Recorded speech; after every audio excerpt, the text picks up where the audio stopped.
ይህ ጥልቅና ውስብስብ ትንተና አራት ዋና ዋና ክፍሎች ተከፍሎ የቀረበ ሲሆን የኢትዮጵያን የሉዓላዊነት ጉዞ የከፈለችውን የሰው ሕይወት ዋጋና የቀጣይ ክልላዊ የበላይነትን እድሏን ይቃኛል። ክፍል 1 የጥስት ፖለቲካ ስነ ህንፃ ከበባን የመስመር ስትራቴጂ ባለፉት ስርዓተ ዓመታት የአፍሪካ ቀንድ በረጋ ግን ደግሞ በሰነበተ የኃይል ሚዛን ሲመራ ቆይቷል። ግብፅ የአባይን ቁልፍ ይዛ፣ ኤርትራ የሁከት ጠንሳሽና ሱዳን ደግሞ እንደ ደካማ ድንበር ሆና ቆይታለች። ይሁን እንጂ ባለፉት ጥቂት ዓመታት ኢትዮጵያ ስር ነቀል ለውጥ ውስጥ ገብታለች። ይህ የልማት ታሪክ ብቻ አይደለም፣ የቀጠናውን ጂኦ ፖለቲካዊ ማንነት በኃይል የመቀየር ሂደት ነው። በዚህ መሃል ያለው ደግሞ ምንም አይነት የውስጥም ሆነ የውጭ ዋጋ ቢጠይቅ ስትራቴጂካዊ ነፃነትን የሚያረጋግጥ ግብ ነው። የህዳሴው ግድብ ከግንባታ በላይ የታላቁ የኢትዮጵያ ህዳሴ ግድብ መጠናቀቅ በኢትዮጵያ እጅ ያለ የመጀመሪያው ኒውክሌር አማራጭ ነው። በአባይ ወንዝ ላይ አንድ ወገን ቁጥጥርን በማረጋገጥ ኢትዮጵያ ለዘመናት የቆየውን የግብፅ የውሃ የበላይነት አክትማለች። ለመንግስት ይህ ግድብ የሉዓላዊነት መግለጫ ነው። ለደጋፊዎቹ ደግሞ የዘመናዊ ኢንዱስትሪ ሞተር ነው። ግብፅ ይህንን እንደ ህልውና ስጋት በመቁጠር ኢትዮጵያን በኤርትራና በሶማሊያ በኩል ለመክበብ ሞክራለች። ሆኖም ኢትዮጵያ ይህንን ከበባ ሰብራለች።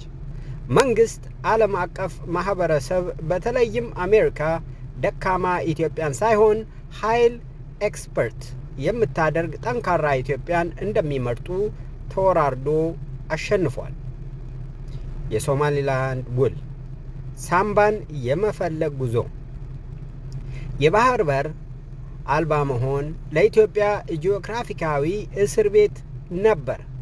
በ2016 እንደ አውሮፓን ዘመን አቆጣጠር 2024 ከሶማሊላንድ ጋር የተፈጸመው የመግባቢያ ሰነድ ሁለተኛው ኒውክሌር አማራጭ ነው። ይህ ስምምነት የንግድ መስመር ፍለጋ ብቻ ሳይሆን በአፍሪካ የቆየውን ድንበር የመቀየር ድፍረት ጭምር ነው። ይህም የግብፅን የሶማሊያንና የኤርትራን የጥምረት ዘንግ በትኗል። ክፍል 2 የውስጥ እቶን የዜጋ ሕይወት ዋጋ ለሉዓላዊነት የኢትዮጵያ የውጭ ፖሊሲ እንደ ቼዝ ጨዋታ ቢታይም የውስጥ እውነታው ግን ለሀገራዊ አንድነት የሚደረግ የመጨረሻ ፍልሚያ ነው።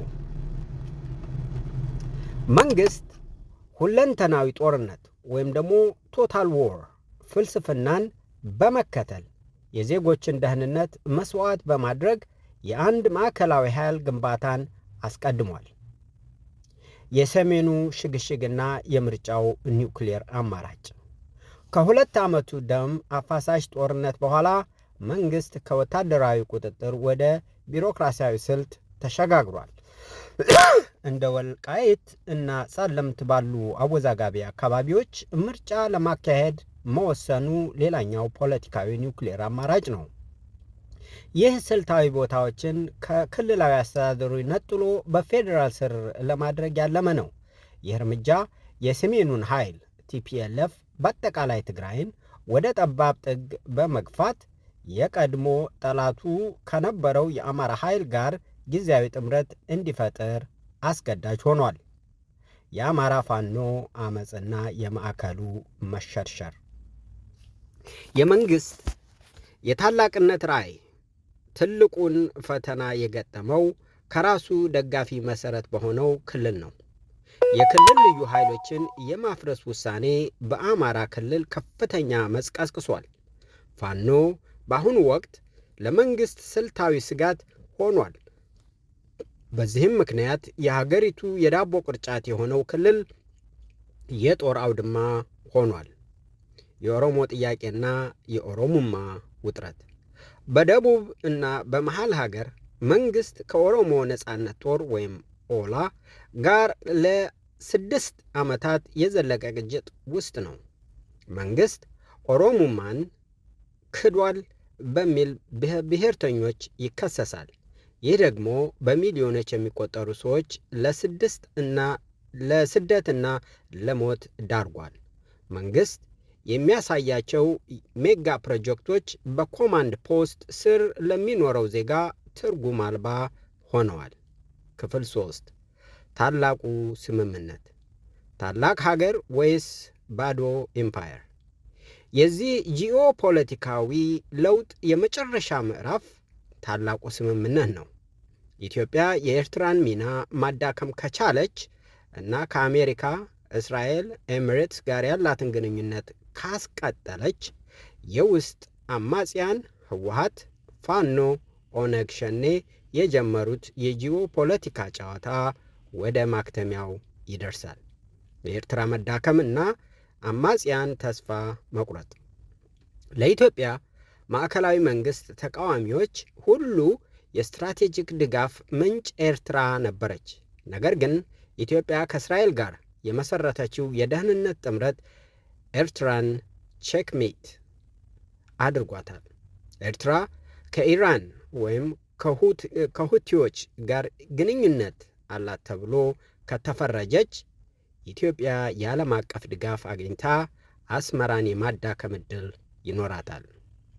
ይህ ሲሆን ደግሞ ፋኖና ህወሓት የኋላ ደህንነታቸውን ያጣሉ። የታላቅነት ዋጋ፣ የሞራል ምርመራ። ዋናው ጥያቄ የኢትዮጵያ ታላቅነት በዚሁ ሰው ሕይወት ዋጋ ሊገዛ ይገባዋል ወይ የሚለው ነው። መንግሥት አዎ የሚል ምላሽ እየሰጠ ነው። ደካማ ኢትዮጵያ ለጠላቶች መጫወቻ ትሆናለች የሚል እሳቤ አለው። በትግራይ በአማራና በኦሮሚያ የፈሰሰው ደም ለሀገር ግንባታ የተከፈለ አስፈላጊ ዋጋ ተደርጎ ይወሰዳል። በጥቅሉ እንደ አውሮፓን ዘመን አቆጣጠር በ2026 የጂኦፖለቲካው ሰሌዳ ተቀይሯል። ኢትዮጵያ የአባይን የብቸኝነት ቁጥጥር በህዳሴ ግድብ አብስራለች። ሁለተኛ፣ የባህር በር አልባነት እስርን በሶማሌላንድ ውል በጣጥሳለች ማለት ይቻላል። ሶስተኛ፣ ከእስራኤል፣ ኤሚሬትስ፣ አሜሪካና ጋር በመወገን ቀጣናዊ ተጽዕኖዋን አሳድጋለች። ህወሓት፣ ፋኖና ኦነግ ሸኔ ወይም ኦላ የጨዋታው ህግ መቀየሩን ካልተረዱ የታሪክ ተረካቢዎች ብቻ ሆነው ይቀራሉ። አዲሱ የኃይል ማዕከል አዲስ አበባ ሆኗል። ሆኖም የዚህ ታላቅነት ትልቁ አደጋ የተገነባው በህዝብ ስምምነት ላይ ሳይሆን በህዝብ ደካማና ስቃይ ላይ መሆኑ ነው። ታላቋ ኢትዮጵያ ተፈጥራለች። ነገር ግን ይህች ሀገር በውስጥ ቁስል እየደማች እስከ መቼ በጽናት እንደምትቆም የታሪክ ጥያቄ ሆኖ ይቀጥላል። የስትራቴጂክ ሽግግር ንጽጽር፣ የቀድሞዋ ቨርሰስ አዲሷ ኢትዮጵያ ንጽጽር። የባህር ኃይል እና ግዛት። የቀድሞ ኢትዮጵያ ባህር አልባና በጅቡቲ ወደብ ላይ ብቻ ጥገኛ የሆነች፣ በግብፅ የበላይነትና በዓለም አቀፍ ተጽዕኖ ምክንያት መገደብ የማትችል፣ በብሔር ፌዴራሊዝም እና በክልሎች ቪቶ ኃይል ላይ የተመሠረተ ኤርትራ የቀጠናው አሳላፊ ወይም ኪንግ ሜከር ሆና ኢትዮጵያን የምታዋክብበት፣ በምዕራባውያን እርዳታና በሰብአዊ መብት ሪፖርቶች ላይ ጥገኛ የሆነች፣ አንጻራዊ ሰላም ግን ደግሞ ስር የሰደደ የብሔር ውጥረት እንዲሁም አማጽያን በጎረቤት ሀገራት ወይም ኤርትራ ወይም ሱዳን ድጋፍ ማግኘት የሚችሉባት ነበረች። አዲሲቷ የምትባለው ኢትዮጵያ እንደ መንግሥት አባባል እና እንደኛም እይታ የባህር ኃይል ያላት፣ የሶማሊላንድ በኩል የራሷ ወታደራዊና የንግድ በር ያላት ግድቡን ያጠናቀቀችና የታችኞቹን ሀገራት የውሃ ፍሰት የምትወስን የሃይድሮ ኃይል ያላት በማዕከላዊ መንግስትና በብልጽግና ፓርቲ ስር የተማከለ ወይም ደግሞ ሬጅመንትድ አስተዳደር ያላት ኤርትራ የተገለለችባት እና ኢትዮጵያ በቀጥታ ከእስራኤል እና ዩናይትድ አረብ ኤምሬት ጋር ጥምረት የፈጠረችበት በብሪክስ አባልነት እና በደህንነት ስምምነቶች እስራኤል ዩኤኢ ላይ የተመሰረተ ስልታዊ ነጻነት ያላት ታላቅነትን ለማምጣት በሚደረግ ጦርነት የሚሊዮኖች የሚቆጠሩ ዜጎች የሚሰዉባት የሚፈናቀሉባት አገር ስትሆን በመጨረሻም አማጽያን ከውጭ ድጋፍ የሚቆረጡበት እና የጂኦፖለቲካው ጨዋታ የሚያከትምበት ብሎም ኤርትራ እንደተገነጠለች ሳትቀር ልትዋሃድ የምትችልበት አዲሷ ኢትዮጵያ ያቺ ናት። በጥቅሉ በዚህ ባቀረብነው እንደሚያሳየው ኢትዮጵያ በአሁኑ ወቅት በከፍተኛ ታሪክ ምዕራፍ ላይ ትገኛለች። የሀገሪቱ ታላቅነት የመጣው አሮጌውን ስርዓት ስቴትስኮ በመስበር ነው። ነገር ግን የሐዲስ ስርዓቶች በዜጎች ደምና ስቃይ ላይ የተገነባ በመሆኑ ታላቅነቱ ትርጉም እንዲኖረው መንግስት ካሸነፋቸው ኃይሎች ህወሓት፣ ፋኖ፣ ኦነግ ሸኔ ወይም ኦላ ጋር ዘላቂ ሰላም መፍጠር ይኖርበታል። አለበለዚያ ታላቅነቱ ለሀገሪቱ ሉዓላዊነት እንጂ ለዜጎቿ ደህንነት ላይሆንም ይችላል። ክፍል 4 የስበት ማዕከል የሆነችው ኤምፓየር የአፍሪካ ቀንድ ዳግም መሳል። የአዲሲቷ ኢትዮጵያ የመጨረሻው የእድገት ምዕራፍ ከተለመደው የሀገር ግዛት ወይም ኔሽን ስቴት ጽንሰ ሐሳብ ወጥታ ወደ ቀጣናዊ የስበት ማዕከልነት መሸጋገሯ ነው። ይህ ክፍል የ19ኛው ክፍለ ዘመን አውሮፓ ቅኝ ገዢዎች የሳሉት ሰው ሰራሽ ድንበር በኢትዮጵያ ኢኮኖሚያዊና በወታደራዊ የበላይነት ስር እንዴት እንደሚፈርስ ይተነትናል። አንደኛ፣ የጅቡቲ ሚና መቀየር ከብቸኛ ተጠቃሚነት ወደ ውህደት። ለ30 ዓመታት ጅቡቲ የኢትዮጵያ ብቸኛ ሳንባ በመሆን በሚሊዮን የሚቆጠር የክፍያ ገቢ ስታገኝ ቆይታለች። ነገር ግን አዲሷ ኢትዮጵያ የሶማሊላንድን ኮሪደር ስታረጋግጥ እና በሂደትም የኤርትራን ባህር በር የመመለስ ዕድል ሲፈጠር የጅቡቲ የኢኮኖሚ የበላይነት ያከትማል። ጅቡቲ ህልውናዋን ለማስቀጠል የሚኖራት ብቸኛ ምርጫ እንደ ነፃ ሀገር መቆም ሳይሆን በታሪካዊ ትስስሯ መሰረት ከታላቋ ኢትዮጵያ የንግድ ቀጣና ጋር በፖለቲካ ወይም በኢኮኖሚ መዋሃድ ይሆናል። ሁለተኛ፣ የማንነት ስበት እና የድንበር ትስስር። የአዲሲቷ ኢትዮጵያ ግንባታ ድንበሮቿ ክፍት መሆናቸውን እና በብሔረሰቦቿ ድንበር ተሻጋሪ መሆናቸውን ታሳቢ ያደረገ ነው። ማዕከሉ አዲስ አበባ በህዳሴ ግድብ አማካይነት የኃይል ኤክስፐርት ማዕከል ሲሆን የጎረቤት ሀገራት ድንበር አካባቢዎች ወደ ኢትዮጵያ ማዘንበል ይጀምራሉ። ደቡብ እና ምስራቅ። በፈራረሰችው ሶማሊያ ውስጥ ያሉ ሶማሊያውያን እና በሰሜን ኬንያ ያሉ ቦረና ኦሮሞዎች ከራሳቸው ራቅ ካሉ ዋና ከተሞች ይልቅ በኢትዮጵያ ጥላ ስር የተሻለ ሰላምና ዕድል ያገኛሉ። ምዕራብ እና የአባይ ተፋሰስ ከኦሞ ሸለቆ እስከ ደቡብ ሱዳን እና እስከ ቤኒሻንጉል ድንበር ድረስ ያሉ የአባይ ተፋሰስ ነገዶች ከኢትዮጵያ የኃይል መዋቅር ጋር ይተሳሰራሉ። በሰሜንም ቢሆን ሱዳን ጥንታዊው የኑቢያን ማንነቷን ስትፈልግ ኢትዮጵያ ለሁሉም ህልውና የሆነው ወንዝ የተፈጥሮ ጠባቂ ሆና ትቀጥላለች። ሶስተኛ፣ የአውሮፓ ተላላኪነት ማክተም። በታሪክ አውሮፓውያን በጅቡቲ ካምፖችን በመመስረት እና በዲፕሎማሲያዊ ተጽዕኖ ቀጠናውን ሲቆጣጠሩ ቆይተዋል። ሆኖም አውሮፓ በራሷ የውስጥ ቀውስና በዩክሬን ሩሲያ ጦርነት ምክንያት አቅሟ እየደከመ ነው። ይህንን ክፍተት የኢትዮጵያ፣ እስራኤል፣ የተባበሩት አረብ ኤሚሬትስ ጥምረት ይሞላዋል። አዲሱ ኃይል ከተከፋፈሉና ከሚዋጉ ትናንሽ ሀገራት ይልቅ አንድ ጠንካራ መሪ ሀገር ወይም አንከር ስቴት ይመረጣል። በዚህ ድባብ ውስጥ እንደ ኤርትራ ያሉ በአግባቡ ያልተያዙ የባህር በሮችን የመመለስ ስትራቴጂ በምዕራባውያን ዘንድም ተቀባይነት ሊያገኝ ይችላል። አራተኛ ማጠቃለያ፣ የጥቃቅን ጂኦፖለቲካ ጨዋታዎች ማብቂያ። ኢትዮጵያ ይህን የስበት ታላቅነት ካሳካች እንደ ህወሓት፣ ፋኖና ኦነግ ሸኔ ወይም ኦላ ያሉ ቡድኖች የሚያካሄዱት የውስጥ ፖለቲካ ጨዋታ ፍጻሜውን ያገኛል። የአፍሪካ ቀንድ በአንድ ላይ የሰፋችው ሀገር በማንኛውም የብሔር ሚሊሻ ልትበጣጠስ የማትችል ግዙፍ እና ባለሀብት ትሆናለች። ይህ የአሸናፊው ካርታ በከፍተኛ የሰው ህይወት መስዋዕትነት የተገነባ ቢሆንም የአፍሪካ ቀንድ በመጨረሻ በአንድ የኢትዮጵያ ድምፅ እንዲናገር የሚያደርግ የታላቅ ጉዞ ነው። ሴግመንት 3 The Red Sea Apocalypse።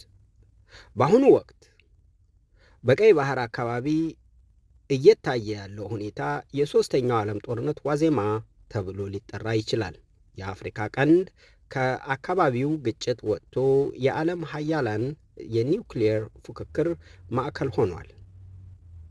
አንደኛ የጥምረቶች ፍጭት። ቀይ ባህር አሁን በሁለት የማይታረቁ ወታደራዊ ጎራዎች ተከፍሏል።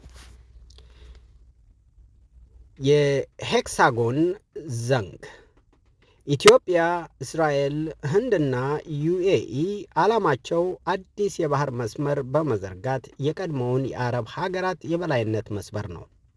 የሱኒ ሉዓላዊነት ዘንግ ሳውዲ፣ ፓኪስታን፣ ግብፅና ሶማሊያ እንዲሁም ሱዳን፣ ፓኪስታን የኒውክሌር ዋስትና በመስጠት ይህን ዘንግ ትመራለች።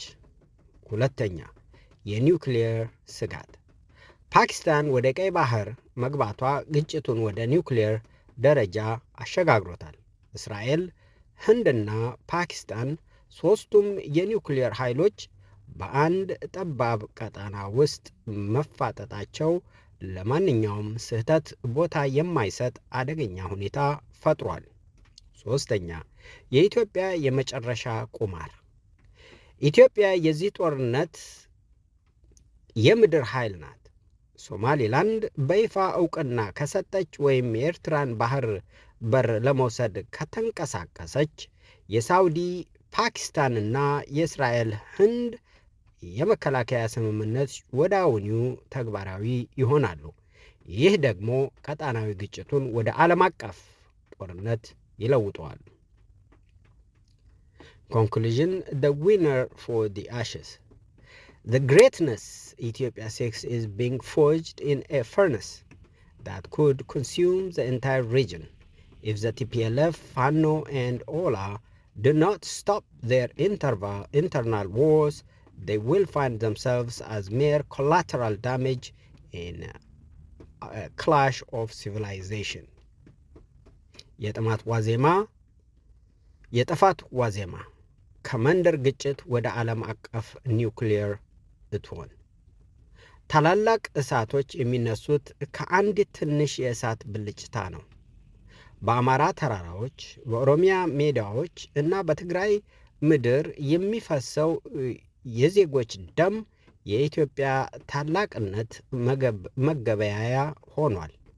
ዓለም የብሔር ግጭት ብሎ ችላ የሚለው ጉዳይ በእውነቱ የዓለም ስርዓት መፈራረስ መጀመሪያ ነው።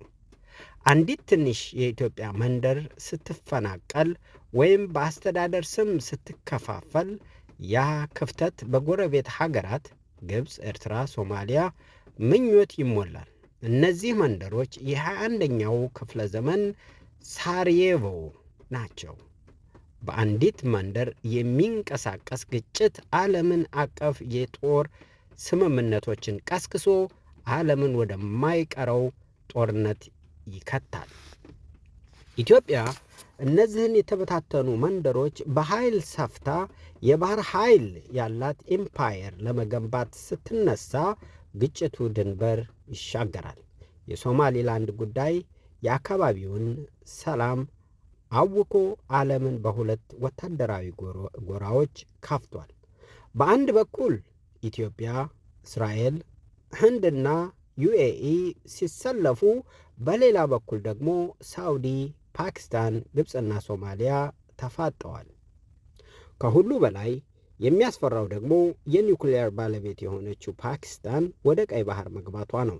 ሳውዲ እና ፓኪስታን የፈጠሩት ወታደራዊ ስምምነት ግጭቱ ከአካባቢያዊ ጦርነት አልፎ ወደ ኒውክሌር እልቂት እንዲሸጋገር በር ከፍቷል።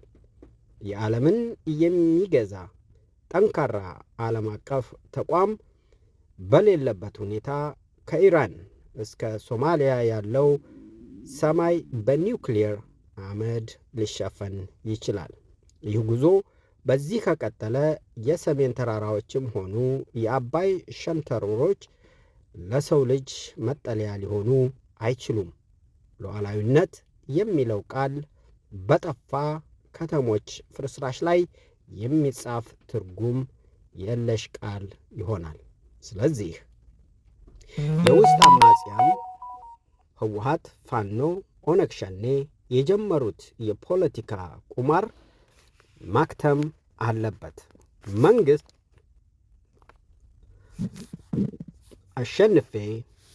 ስላሸነፈ ሳይሆን አማራጩ መላውን የሰው ልጅ የሚጨርስ ዓለም የጦርነት ስለሆነ ነው።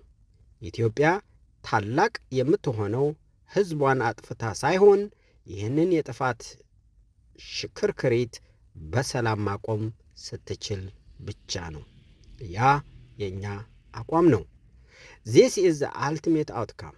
Sovereignty is being bought at the price of human life, and the new Ethiopia may emerge as the ruler of the whole, or it may emerge as the spicer of a global catastrophe. በትንሿ መንደር ላይ የሚያንጸባርቀው የጥፋት ብርሃን እንደሚከተለው አቅርበናል። ትልቁ አሳዛኝ እውነታ ይህ ነው። በዓለም አቀፍ ደረጃ የሚደረጉ ታላላቅ የፖለቲካ ቁማሮች እንደ ኮከብ እያንጸባረቁ ወይም ደግሞ ትዊክሊንግ ወርደው የሚያርፉት ምንም በማታውቀው ትንሿ መንደር ላይ ነው። በአዲስ አበባ፣ በሪያድ፣ በቴል አቪቭ እና በኢስላማባድ ያሉ መሪዎች ስለ ኒውክሌር ዋስትና እና ስለ ባህር ኃይል ታላቅነት ሲያልሙ፣ ገበሬው ግን ለምን ልጁ ለጦርነት እንደሚወሰድ፣ ለምን እህሉ እንደሚቃጠልና ለምን መሬቱ እንደሚወሰድ አያውቅም። የላይኛው ታላቅነት ለታችኛው መንደር የሚተርፈው በጥፋትና በለቅሶ ነው። ትንሿ መንደር ዛሬ የዓለም ጦርነት መነሻ ወይም ፍላሽ ፖይንት ሆናለች። በመንደር ደረጃ የሚነሳ ግጭት ዓለም አቀፍ የጦር ስምምነቶችን ቀስቅሶ የሰው ልጅ ወደ ኒውክሌር እልቂት ሊያመራ ይችላል። ዓለምን የሚገዛ ፍትሃዊ አካል ባሌለበት ሁኔታ ተራራውም ሆነ ሸለቆው ለሰው ልጅ መጠለያ ሊሆኑ አይችሉም። የላይኞቹ ኮከቦች ወይም መሪዎች የሚያንጸባርቁት ብርሃን መንደሯን የሚያሞቅ ሳይሆን የሚያቃጥል እሳት ሆኗል።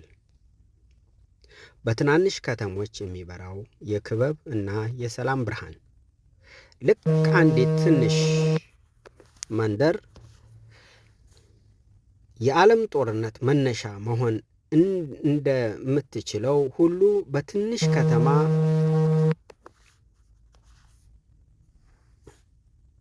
የሚታይ የሰላምና የሰው ልጅ ክብር መልእክትም መላው ዓለም ከጥፋት ሊታደግ ይችላል። የላይኛው ታላቅነት ጦርነትን ወደ መንደሯ እንደሚያወርደው ሁሉ ከመንደሯ የሚነሳ የሰው ልጅ ክብር ደግሞ ወደ ላይ አንጸባርቆ የጦር ጀነራሎች እጅ ሊያስር ይችላል። አንዲት ትንሽ ከተማ ልጆቻቸውን የጦርነት አንሰጥም፣ ጎረቤቶቻችንን አንከዳም ብላ በጽናት ስታቆም ያ የታላቅ ሀገራት የጂኦ ፖለቲካዊ ቁማር ዋጋ ያጣል። ታላቅነት የሚለካው በባህር ኃይል ብዛት ወይም በኒውክሌር ኃይል ሳይሆን በአንዲት ትንሽ መንደር ውስጥ የሚታየው የሰው ልጅ ክብር ነው። ይህ የሰላም ብርሃን ከታች ወደ ላይ ሲበራ ዓለምን ከሸፈነው ጨለማ ሊያወጣው ይችላል ብለን እናምናለን። ጦርነት የሚጀምረው በመንደር እንደሆነ ሁሉ ሰላምም የሚጀምረው በሰው ልጅ ክብርና በትንሽ ከተማ አንድነት ነው። So, the final thesis. We have unpacked the darkness of a world at the eve of a Red Sea war, but we have also found the pavement of light. The threat, top-down expansionism, leads to nuclear spirals. The solution, bottom-up human dignity, stops the gears of war. ሰላምን በእውነተኛ መሰረት ላይ መገንባት። በአበበ ነጋሽ የኢትዮጵያ የሰላም ልቦችና የአፍሪካ የሰላም ልቦች የቀረበላችሁ ይህንን ይመስል ነበር። ተልኳችን እውነትን ከሐሰት ፍርስራሽ ውስጥ ማውጣት። እኛ የኢትዮጵያ የሰላም ልቦችና የአፍሪካ የሰላም ልቦች የምናምነው ሰላም በፖለቲከኞች የሚሰጥ ስጦታ ሳይሆን ከታች ወደ ላይ የሚገነባ መዋቅር መሆኑን ነው። ሆኖም ዛሬ የሰላም መሰረት በሐሰት፣ በሽንገላ እና እኛን ለመከፋፈል በተቀነባበሩ ትረካዎች ፍርስራሽ ስር ተቀብሯል።